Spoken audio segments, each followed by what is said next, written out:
Good tidings, ladies and gentlemen of the Lodge, and welcome back. Mixing it up with a little bit of Final Fantasy content here today, specifically Final Fantasy VII Remake. Remake has given Square Enix the opportunity to more adequately flesh out its cast of characters, including some of the cast that spent most of the original game in the background. A fine example of just that would be Scarlet, the head of Shinra's Weapons Development Unit.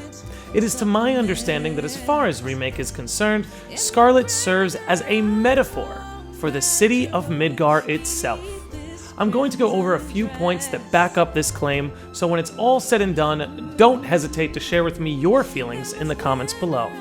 Now, without further ado, let's take a closer look at Shinra's leading lady, Scarlet. For starters, let's zoom in on this scene here with the party making their way through Shinra headquarters. Take note that Scarlet's theme is playing, and take careful note of Barrett's words and see if you can find the overlap between Scarlet and Midgar.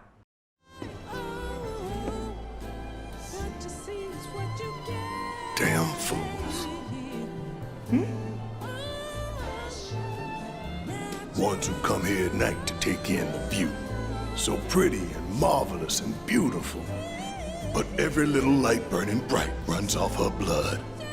And bit by bit they bleed her, never stopping to think how it'll end for them. Yeah. Terrible but beautiful all the same.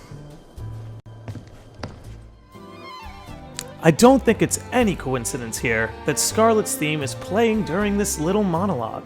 So let's work backwards by first starting with the obvious, Barrett's final line. Terrible but beautiful all the same. Terrible but beautiful all the same. Without having to do too much thinking, we see how this immediately applies to Scarlet.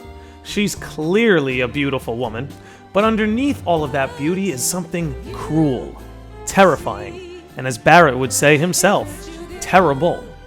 She's cold-blooded and has a past resting on a foundation of blood. Speaking of blood, let's now focus on this particular line. So pretty and marvelous and beautiful.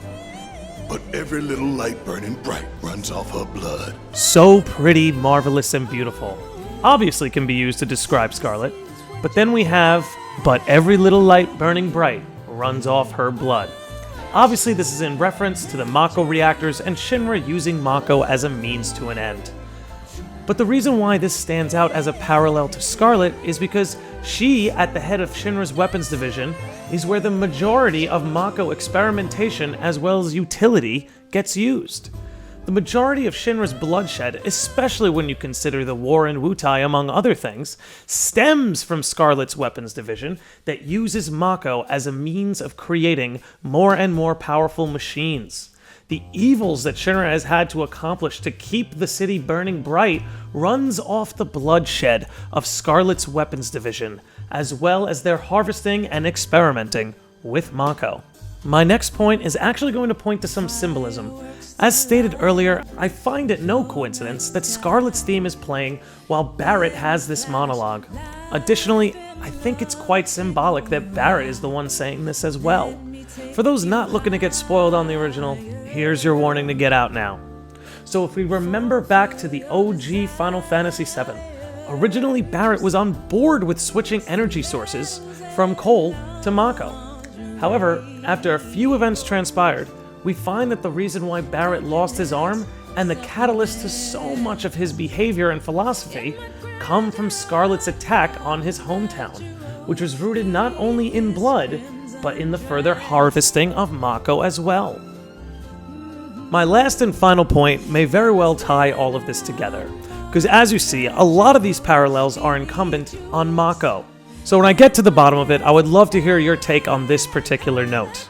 But let's talk about Scarlet and her name for a minute. Scarlet, as we know, is a shade of red, and at first glance, with all this talk of bloodshed, you might be inclined to think that's the reason for her color scheme. However, I believe I have found a different reason. Let's take a look at this color wheel. Take note of where red is on the wheel. On a color wheel, it's the colors directly across from each hue that qualify as complementary. And if we look at the areas that Scarlet would fall into, and then we look directly across from it, we see what we have are some shades of green and or bluish green. Now, why might that be significant? Well, just take a look at the color of Mako. It's completely complementary with Scarlet. In fact, if you look at some of her jewelry, you will see that it has a similar color to Mako. Now, that might all be a coincidence, but I'm hesitant to believe it's so.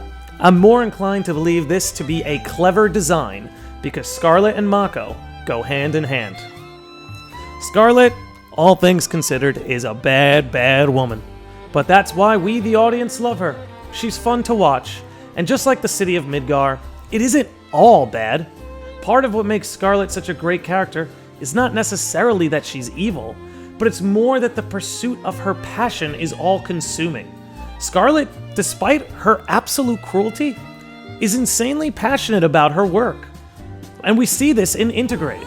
After her fight with Yuffie, she immediately starts to analyze her tech for improvements in complete disregard to the situation. This part of her character is actually a little bit redeeming. Having passion for your work is a virtue.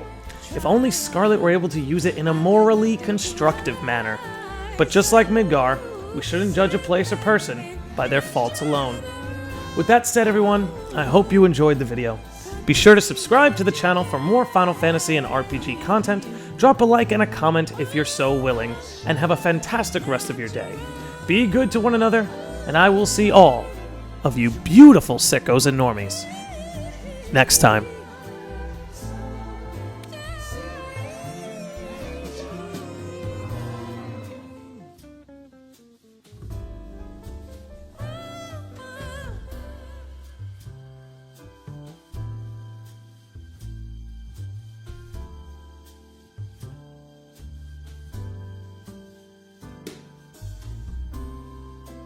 Fireworks to light up your